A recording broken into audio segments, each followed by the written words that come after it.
আমি ব্রাহ্মণের সন্তান, 12 মাসে 13 পূজা করেছি। 33 কোটি দেবদেবী, তুলসীর গাছের তলায় আরো আছে 64 কোটি ভগবান।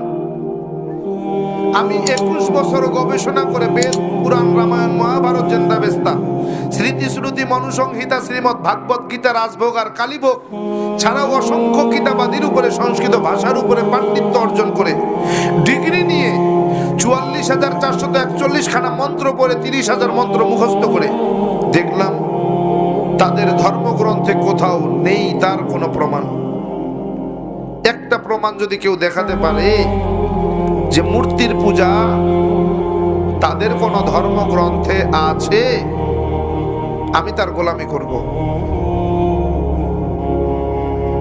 একটা মন্ত্র যদি দেখাতে পারে, তাদের বেদ বলে না আসতে প্রতিমা আসতে, আমি সৃষ্টিকর্তা ঈশ্বরের কোনো প্রতিমূর্তি নাই, প্রতিচ্ছবি নাই, আকার নাই, আকৃতি নাই, আমাকে দেখা যায় না, ধরা যায় না, ছোঁয়া যায় না, আমি লাল, নীল, হলুদ নাকি সবুজ তা বুঝাও।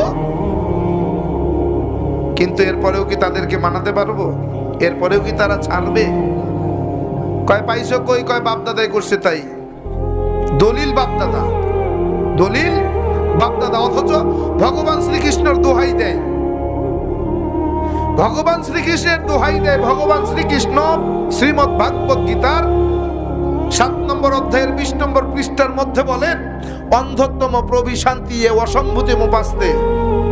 কালকে হাসরের মাঠ যখন কায়েম হয়ে যাবে, তোমরা আমাকে ভগবান বলে ভাসায় দিবা, আমারে তোমরা জাহান্নামে নিবা। আমি সেই রাস্তা রাখি নাই, আমি আমার রাস্তা ক্লিয়ার করে দিয়েছি। অন্ধত্তম প্রবিশান্তি এ অসম্ভূতি মুপাস্তে। অন্ধকারের পূজা, মূর্তির পূজা, গাছের পূজা, মাছের পূজা, আগুনের পূজা তারাই করে যারা অন্ধকারের মধ্যে ডুবে রয়েছে, যাদের ভিতরে কোনো আলো পৌঁছায় নাই, যারা এখনো আলোর মুখ দেখে নাই, তারাই কেবল গাছের পূজা, মাছের পূজা, আগুনের পূজা, পানির পূজা করে।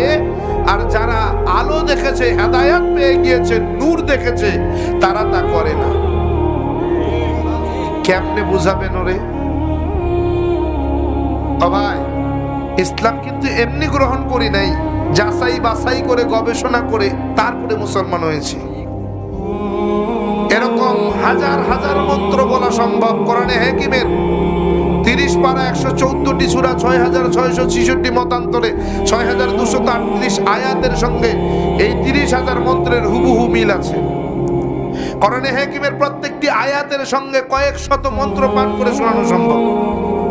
শুধু তাই না, প্রত্যেকটা মন্ত্রের কিতাবের নাম, অধ্যায় নম্বর, পৃষ্ঠা নম্বর, শ্লোক নম্বর বলার মতো যোগ্যতা আল্লাহ তাআলা আমাকে